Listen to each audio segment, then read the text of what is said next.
posso trovare con me. No, il problema è quello che non è... Ma andavano, sono andati perfettamente. No, Risparmia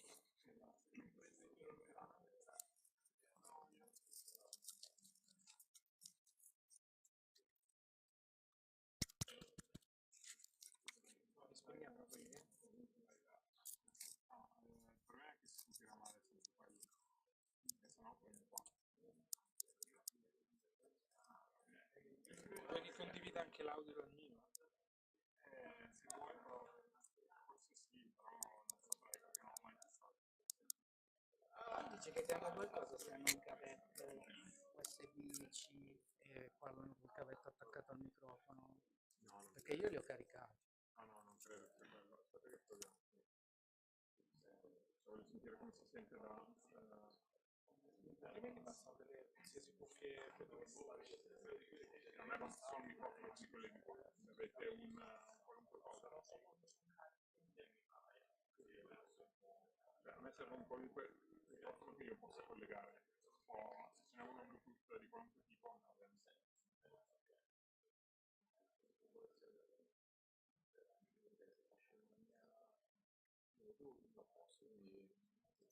no, allora, è un secondo per accendo questo. ok, sono tutto. Un secondo che proviamo. Questo qui è troppo. Come l'attacca però? C'è qualcosa.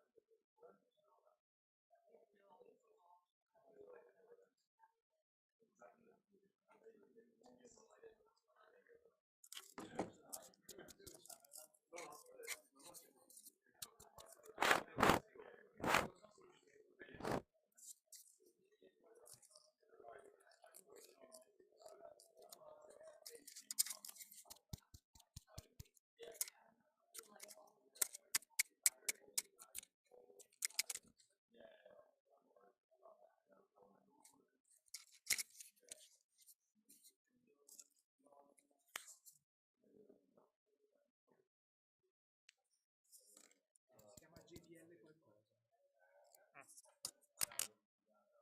Cioè, che qualcosa si sente. Secondo me potrebbe andare, però... Perché provo ad andare lì a vedere se mi sente. Ciao ciao, prova, Sassa. Questo sono io, sono qui che parlo e mi dovresti sentire come se io fossi dentro le tue orecchie. Pronto? Cosa? Cosa devo dire? No, non si sente niente? Niente? Parlo, continuo a parlare, dico cazzate, tanto è quello che faccio di solito comunque, quindi mi viene facile. Poi devo mettermelo in gola. Si sente bene così? Ok, almeno uno è andato. Mi vuoi dare anche l'altro? Provo anche l'altro? Prova, ma... Ok, proviamo anche l'altro? Usate uno perché questo mi sa che è quello che mi scusa. Ok, va bene. Abbiamo il microfono. Vai. Ok, andate prima voi, no? Partiamo.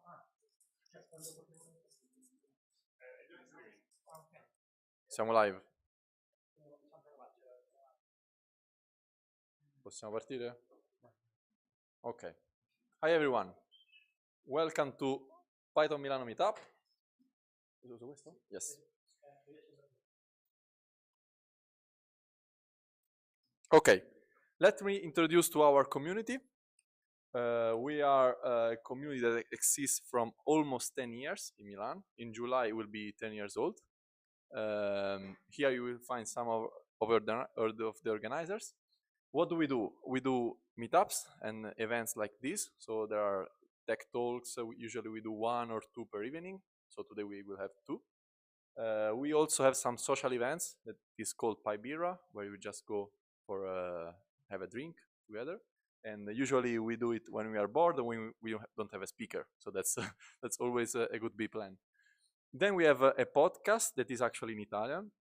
It's called Intervista Pythonista. Cesare and I are the interviewer, and so we have guests every 2 or 3 weeks. Like we have here some of them. And what else? Here you will find our reference. So we have a website, we chat via Slack channel. Then we have some email, and on the social side, we mainly use LinkedIn and Twitter. But we also have, from a few months, a YouTube channel where we stream our events. We have someone to thank, our partners. We have some companies or organizations that support us by hosting us. In the past, we have been hosted by Crafted Software, Mirta, Futura, and today Octopus Energy for the space and the speakers. Then we have to thank our Italian association, which is called Python Italia. They are the organizer of the PyCon Italy conference, and they sponsor us. For example, they paid the stickers, which you can take one here, only one. And they also bought our microphones for the podcast. So thanks, Python Italia. And then last but not least, we thank a startup, which is Division Lab. It's a startup in computer vision. And we have the honor to have here one of the founders, which is Alessandro Re. And they are really supporting us, not only with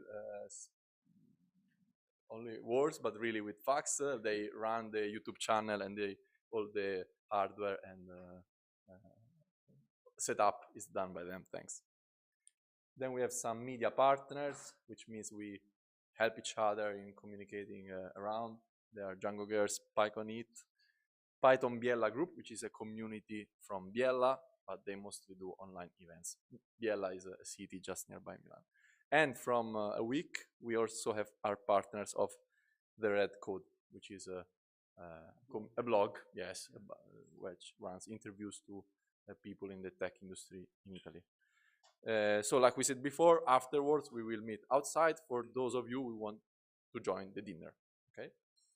And now, that's it. Now we have two talks, one about the coding interviews, but we leave it for the dessert, so for the end. And we start with the layered architecture with Lorenzo and Pietro.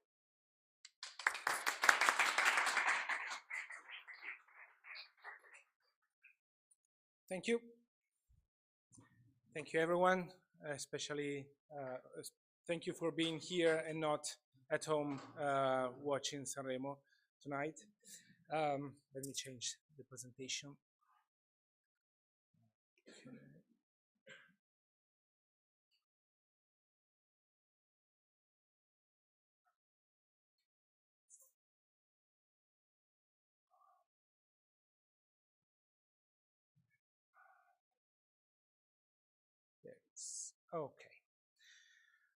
Okay, so tonight we're talking about layered architecture. First of all, let me introduce myself. I'm Lorenzo. I'm a senior Python developer in Octopus. Pietro? Python developer in Octopus. Okay, and today's presentation is, we need to thank also the Kraken team, because most of the content in the presentation is due to the work of the whole Kraken team, because the content itself, we got them from the Kraken documentation, so we just made a cut and paste, more or less. It's really cheap. I mean, I wouldn't be that. Yeah. A bit of introduction. What is Octopus and what is Kraken? Octopus is a company selling energy, basically, green energy, and all over the world. We are not just in Italy, we are in the UK, New Zealand, you name it. Yeah, a lot of countries. Kraken is the system that Octopus is using to do everything. So billing, market related stuff, CRM, everything. So in one way, Octopus is using Kraken. Or maybe since Kraken looks a bit evil, maybe it's Kraken that it's using Octopus to extend its tentacles all over the world. We'll never know. What we know is that is a good relationship, is a healthy relationship, because both of them are getting some benefits. I will give the word to Matt one of our recruiters to explain a bit more in depth what is Octopus. Hello, everyone. Nice to meet you all. Yeah, so I run technology recruitment for the Octopus Energy Group. So I look at our global tech teams and making sure they scale. So I'm lucky enough to spend some time in Italy helping our new recruiter, Filippo, if you've got any questions, and making sure that we've got the right resource in here to do what we need to do. But who are Octopus Energy? So we got founded in London in 2016. So we're still only 7.5, 8 years old. And we've grown a lot since then. So employees around the world now, we're about 3,500. In London, about 2,000, and the rest spread. You nearly had all the countries. So UK, US, Spain, Italy, France, Germany, Japan, Australia, and New Zealand. And growing rapidly across all of those places. And our goal is there, so making energy fair, clean, simple for everyone using technology. So all the energy that our customers use is renewable, predominantly wind and solar. And yeah, we're built on outrageously good customer service. So these Which Awards are sort of like the highest customer service award you can win in the UK. And we've won it every year for the last 6 years. We've just won 2022, that was just announced. Our Trustpilot score, the lowest we've ever gone to, is 4.8. Italy's customer service team have just achieved five stars. And usage supplier of the year for 2021 and probably 2022. But in terms of energy customers, 5 million customers globally, predominantly in the UK, but again, growing rapidly everywhere else. We've just hit 100,000 in Japan, for example, so it's getting pretty big. And then, as Lorenzo mentioned, so Kraken is the platform that we built to manage the business, which we now license out to other energy businesses like E.ON in the UK, EDF, Tokyo Gas in Japan, and Origin Energy in Australia, all powered by Kraken. So there's 30 million accounts there's 30 million customers globally who are getting what Kraken gives. And what's happening in Italy? We're growing. Our team has gone from 5 people to 30. That's the whole Italian team in the last 12 months, and in a global business of nearly 3,000. And our dev team has gone from 0 to 8 in 12 months, and they work as a small part of a wider dev team of about 400 globally. So big team to work in. And the goal is 1 million customers in Italy by 2025. And yeah, a bit more about Kraken. Lorenzo sort of touched on it, but it's what we call true utility, and it manages everything. Everything you need to run an energy business is handled within Kraken, from the customer side down to now asset management as well. It can manage battery storage, it can manage the energy coming from wind and solar, all managed within Kraken, within cloud-based architecture. But that's it. We're growing. We've talked to Filippo if you want to hear about that, but thanks very much, and I'll leave you with Lorenzo now.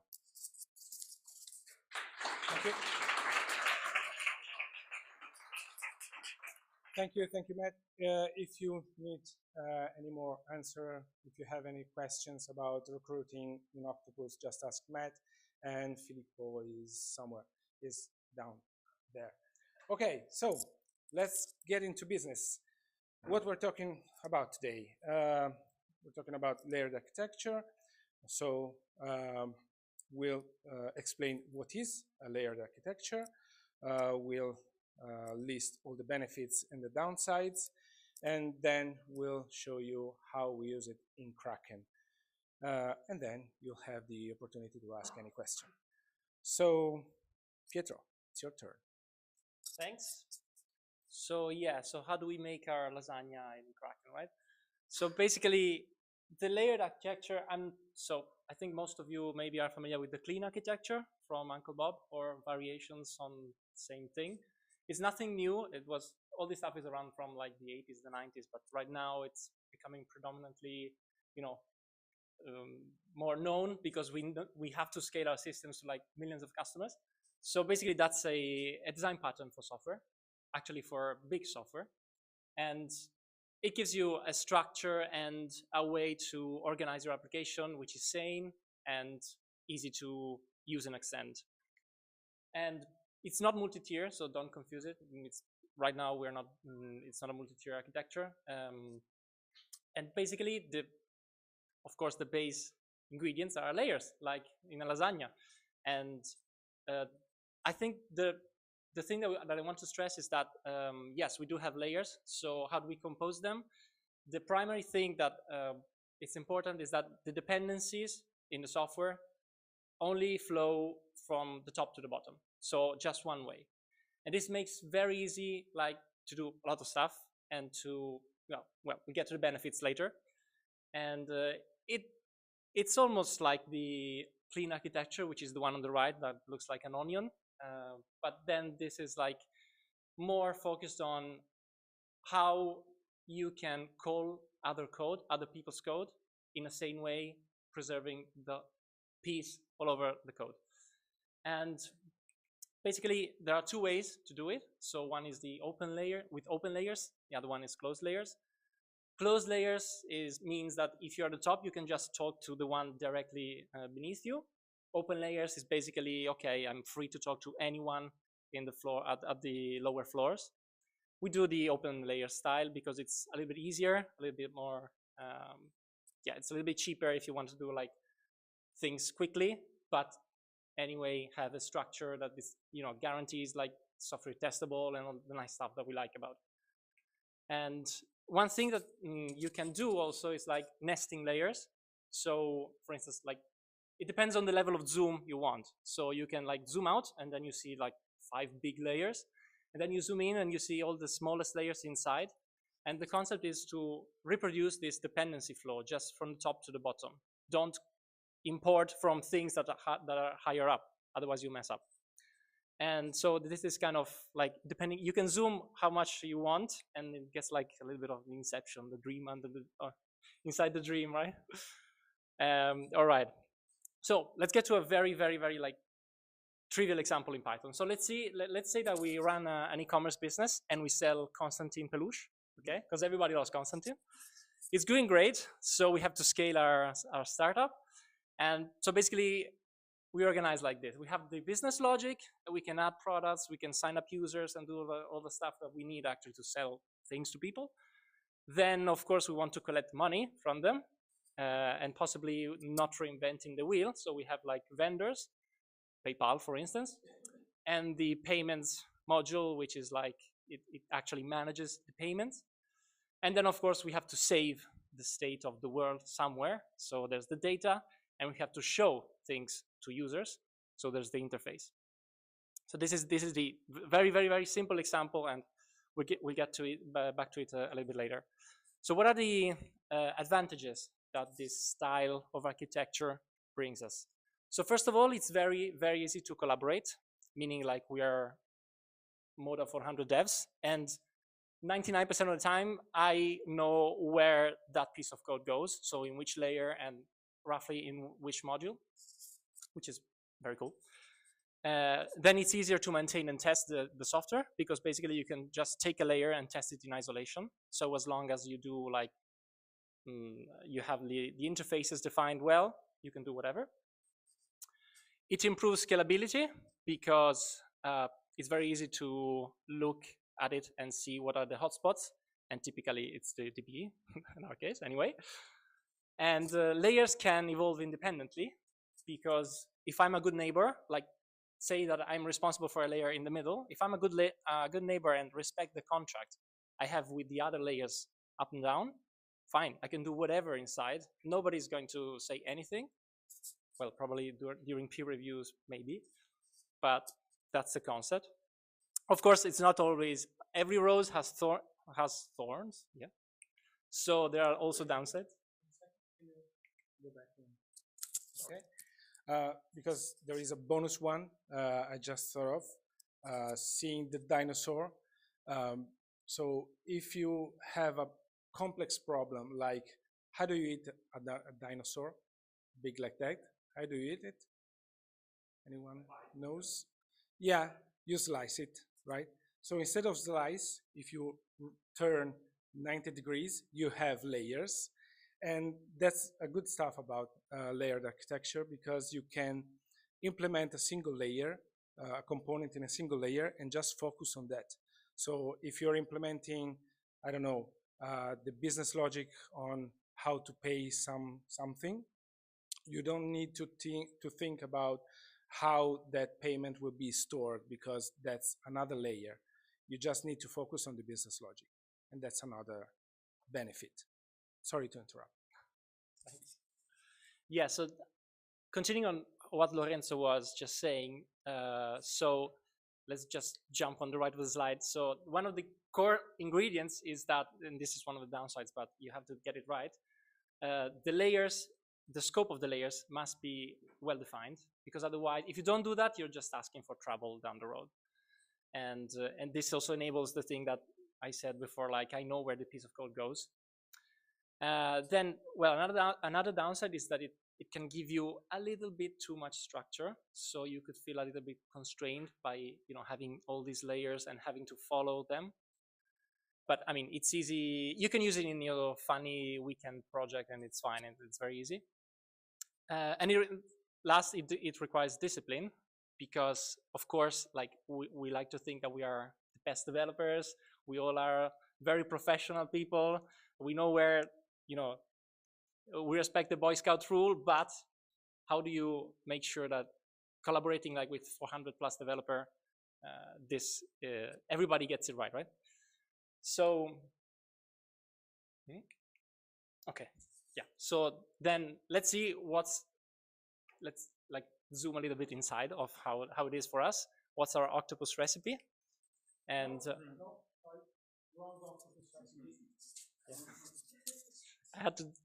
I should have double checked the slide. Okay, so yeah, so we have like 5 big layers, right? So at the bottom sits the data with the vendors, because of course, like you have to save stuff somewhere. And data is just, like in our case, is Django RM, but you can switch whatever you like. All thing data goes there and nothing else.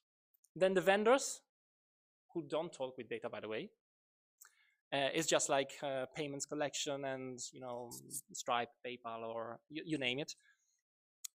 Then one level above, there's the domain layer. So for those of you who are familiar with domain-driven design, that's not actually it, but it's called domain because there we have like useful queries or operations that actually change the state of our application. And like, I don't know, the customer is now active. He was waiting to sign up, now it's active. So there's an operation in the domain that does that. Above that, there's the application. So this resembles a little bit the use case layer in the clean architecture. So basically, we have all our use cases there. If I want to sign up a customer, then I know that there's just one single entry point to call with some parameters, and that's fine. And above that, of course, the interfaces, because we have to talk to the outside world, right? So we have like web, app, there are cron jobs for us devs. There's the shell, everything lives in the interfaces and just cares about what's the use case I should call if I want to do X or Y. And finally, at the top of everything, there's this strange layer, which is called the plugins.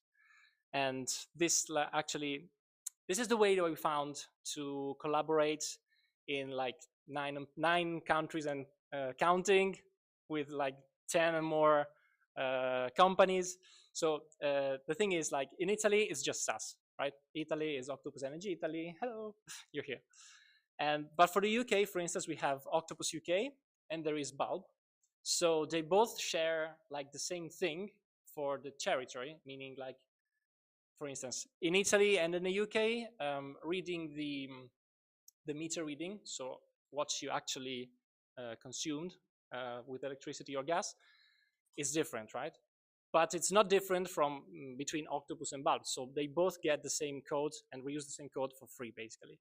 But Octopus UK maybe has a style of communicating that's more cheerful, like our mails are very violet and very bright, but Bulb maybe they're more serious, so they want to send out mails in a little bit different fashion, so they can do it, they can override in a client-specific way. And this is basically how is it. So the plugins has like some common code. Don't ask me what's inside, I don't know. Then there's the territories, like Italy and UK, France, and whatever. And of course, the clients like Octopus Energy Italy. And basically, this is the way that this is the same way that we found to maximize reusability of code and keep collaborating with lots of people, distributed teams. Like I have one time I forgot to turn off my Slack notifications, and in the middle of the night, like the PRs from the Australian team were coming in, and I said beep beep beep beep. Oh, come on. So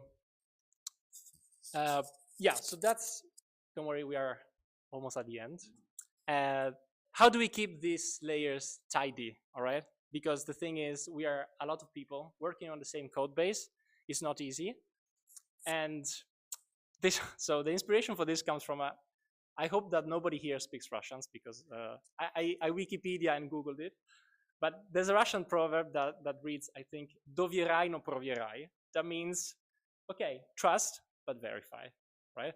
So trust your people, of course, but verify what they do, meaning not that there's someone with a gun telling me where to put the piece of code, but we have a smart piece of code that runs in the loop of our CI/CD and all the stuff that we have, which is basically a linter that checks where your code import things from. And you can define contracts between the layers. And of course, if it finds that you're in, I don't know, in the application layer, and you are importing something from the UI, which you shouldn't do, never, ever, ever, then it will prevent you from committing, for instance. And basically, the way that we found to keep things tidy is having good tooling for developers. And this is really important. Like, they all come pre-installed on the Mac when you get on your first day on the job. And we have like Git hooks. So when you do a local commit, you can't even commit if you break like the import chain or you don't annotate your function with the proper type checking.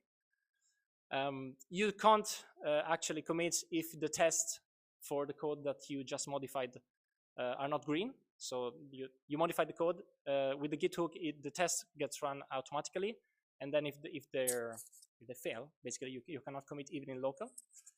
And then last barrier, there's the CI/CD, of course. So if you want to merge your PR into main, that's where the import linter works actually. So you have all the checks, everything, blah blah blah blah, and then plus there's the import linter. So that's the last step, ensuring that you don't mess up with our beautiful and fancy layers.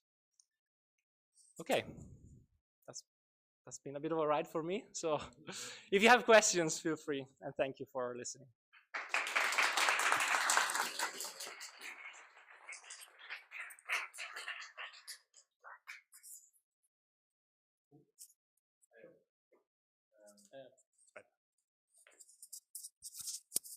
How is the tooling organized and maintained in the organization? I mean, there are like all the dev can contribute to it, to evolve it, or there is, I don't know, a team dedicated to tooling, like just referring to the last slide. So, did you all get the question? Okay. It's better to repeat it, yeah, for the camera. So the question was, how can all devs contribute to the tooling chain? Actually, I don't know. So I assume yes, because the repository is there in GitHub. If just open a PR and do whatever you have to do. Yeah, I see no barriers.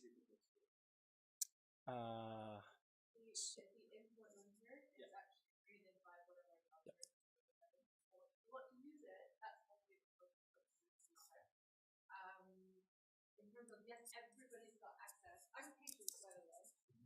I work for Octopus. I'm not just making stuff up.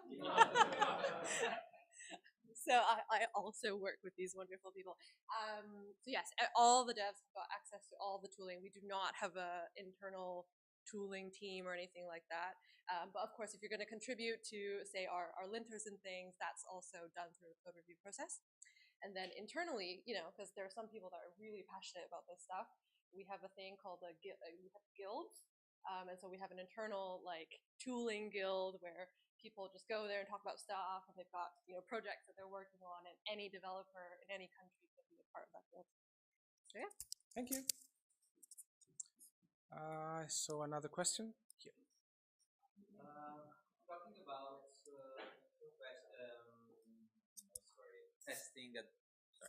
talking about testing before committing, like using hooks and stuff like that. Like, what kind of testing are you using? Like, are you using behavioral testing or end-to-end testing or unit test? Because it takes a lot of time, and if it goes for every commit, for every developer and you are 400, it's like days of testing every day. Thanks for the question. That's a very good question. So we also have some tools identifying what to test for each commit. So if I'm changing only one file, then there is a tool getting the test to execute for that file and executing only that test. Of course, during the CI/CD pipeline, all the tests will be executed, and of course, there will be some other tests to run that piece of code. But yeah, yeah.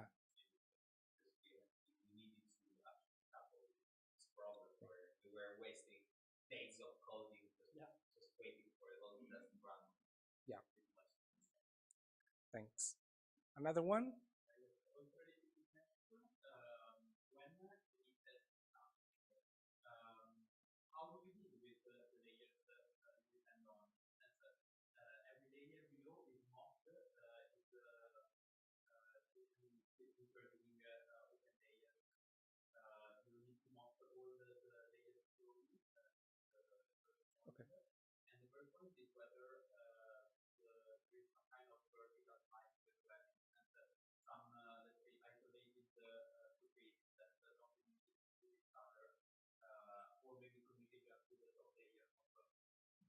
Okay. Okay.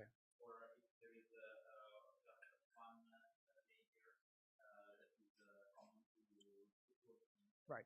Okay, so yeah, two questions. First one is, let's see if I understood that correctly. How are we testing layers by layers? So do we mock all the other layers, or what do we do? It depends. That's an answer valid for every question. Yeah. Thank you. So for the unit test, of course, as all the unit tests, you mock everything you depend on. But we also have some integration tests. For example, these days I'm working with the billing system.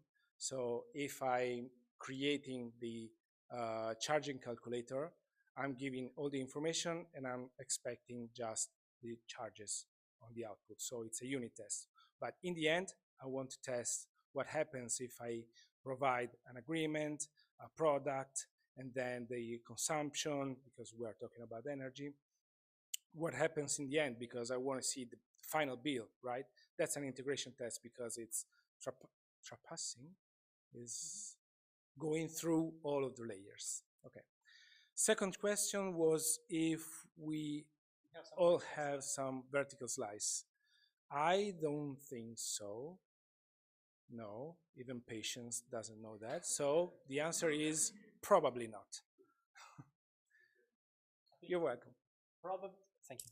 So I think also, like you get some areas, like there's the piece of code that deals with the industry data and everything you have to do with the industry. So calling the API, getting that, whatever.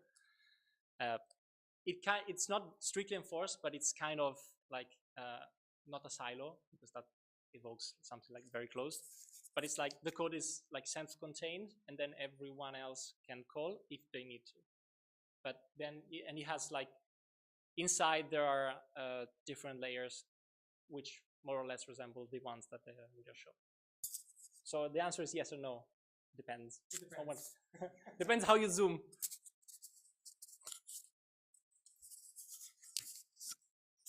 So first of all, thank you for the talk. Very interesting. And I'm into machine learning. So my question is, are you aware of anything similar to the clean architecture or the layered architecture specifically for machine learning? Because I always have a very hard time applying these ideas to my project. Thank you. Okay, that's a great question. It's tough, very tough. So I happen to be a data scientist until last August. So I should have, because they have cookies. So during the time I was a data scientist, I didn't find an answer to that. Sorry. I'm not aware of anything. But I know that there are some like covert data scientists in the room, so maybe you can spot them afterwards and ask them. I will point you in the right direction if you want. Sorry, I don't have a. Other questions? Sì. Certo.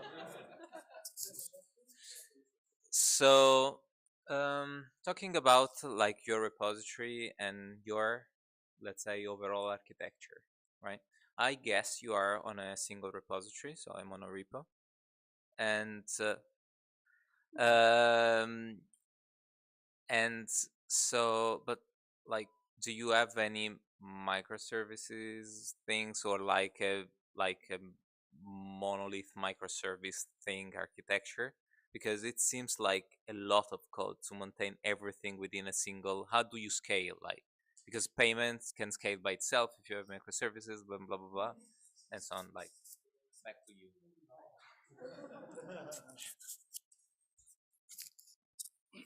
So the answer is no. At the moment, we don't have no. Oh, it was one question. Do we have microservices? Okay, we don't have microservices, but the code is so well written that in the future, if we want to create microservices from the components, we can do that easily, fairly easily. Of course, there will be some dependency, but ideally, yeah, relayering.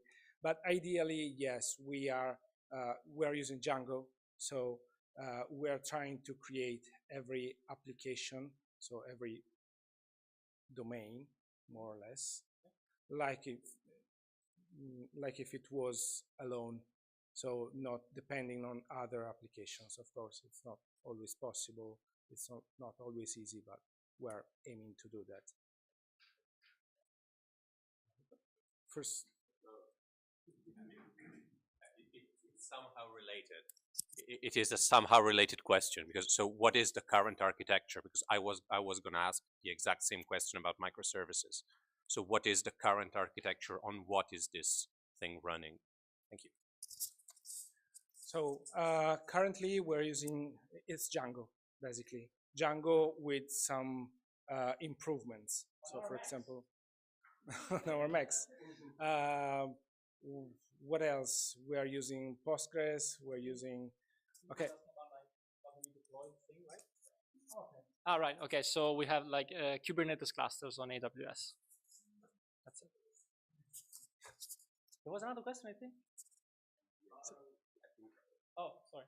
Your precedenza. A layer represent also in the file system structure.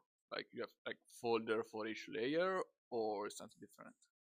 And you mentioned also that it was very quick for you to find where to put pieces of code.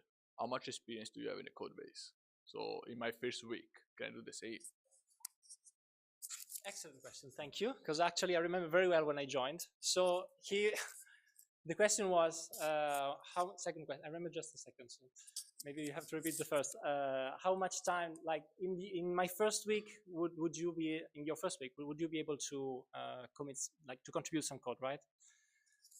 So let's say documented, I had the most wonderful onboarding experience ever. Documentation is really great.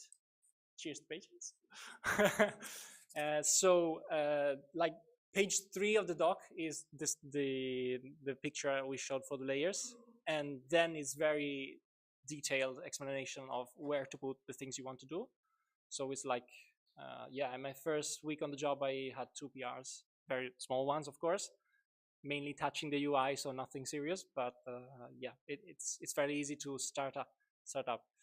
The first question, yeah, the file system. So the first question was, do we have also layers in the file system, like in folders? And the answer is yes. So we do.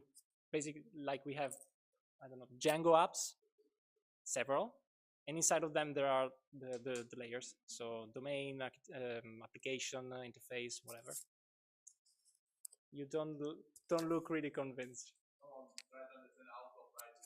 Okay, cool. Phew. When did you start working like that? So I don't know if it's in the 2016 or I don't know when you started you said, okay, we are going to work like that, or maybe at the beginning it was like code and something, and then you decided maybe we need to think about how to scale this thing because we are growing and stuff like that. So, and yeah. Yeah, so so he's been in Octopus like for the longest time ever. So, your pleasure. The question was, when did we start using layers? Yeah. Not right from the start. Sorry, can I add how was the migration? Okay, good question. Hi, I'm Suraj, by the way. I also work for Kraken. So no, one of our developers, James Beef, who is in Australia now, he kind of was the person who drove this idea of using layers or being stricter about layers. I think, so I joined in 2018, I think maybe like 2019. But the big pushing force behind layers and being, more strict about it was when we realized that this product that we built wasn't just going to be used by one company, Octopus UK. We realized, hang on a minute, other companies want it, other countries want it. How do we scale to that level? And that's when plugins really came in. How is the migration going? You guys could actually help answer that. There's definitely still code which Octopus UK had at the start, which isn't conforming to these layers very well. But any new code obviously is in the layers, and mostly we are there. A part of that import linter is you can have a list of ignored imports, which is kind of like the devil list, because it's like, this is stuff that we know we haven't fixed yet, but it's like right at the bottom of the barrel, so to speak. So really difficult stuff to untangle. So, but yeah, we're getting there. It is difficult to write code. To Ruby are more difficult than a standard code, or working with layers. I think it's pretty easy. Well, I mean, 2 PRs in the first week. Yeah. I think the key to that is not just knowing there are layers, but it's when you see what the product is, it's very easy to understand why they exist with our system and what goes in where. It's hard to explain without actually showing you, but yeah, that's why it's easy, I think. Okay. So I don't know if we have time for one last question. What do you think? Okay, last one.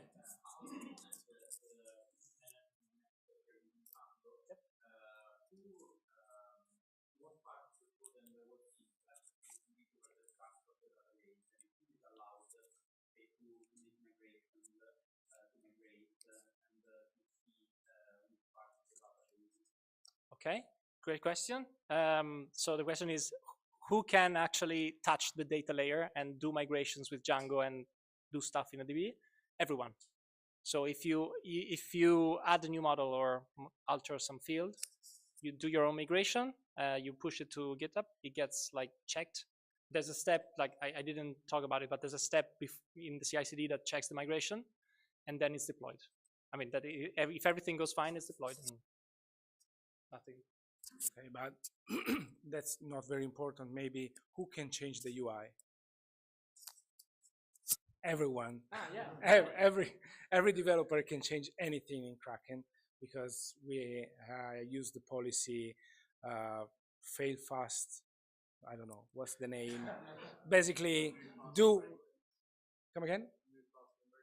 Move fast and break things. Yeah, that's it. Okay. Thank you, everyone. If you have any other questions.